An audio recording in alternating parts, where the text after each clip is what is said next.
రొయ్యూరులో ఏదో ప్రయత్నం చేస్తే వాళ్ళ ఇళ్ల స్థలాల కోసం వాళ్ళు అక్కడికి వచ్చారు కాబట్టి ఇళ్ల స్థలాలది అది ఇస్తామని మేము చెప్పడం జరిగింది. దాన్ని కొంతమంది ఆ లేఖను ఇష్టానుసారంగా ఒక ఆడ మనిషిని కూడా చూడకుండా ఒక పేపర్ వాళ్ళు అయితే సిగ్గు లేదా అది ఇది అని అన్నారని వార్నింగ్ ఇచ్చిరని.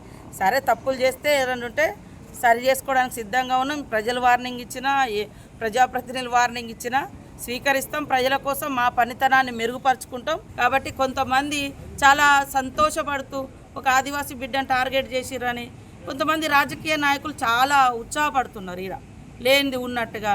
అయ్యా నాయన నిన్నటిదాకా మీరే అధికారంలో ఉన్నారు, మరి ఆడ ఎందుకు ఇవ్వలే? శంకరాజపల్లెలు ఎందుకు ఇవ్వలే? ఇక్కడ జల కట్టెలతో చెట్లకు కట్టేసి ఎందుకు కొట్టిరు? ఇదే భద్రాద్రి కొత్తగూడెంలో అనేక మందిని ఇబ్బంది పెడితే అక్కడ ఫారెస్ట్ ఆఫీసర్ మీద కూడా దాడి చేసిరు. ఆదిలాబాద్లో జైల్లో పెట్టిరు, చెట్లకు కట్టేసి కింద కొట్టిరు.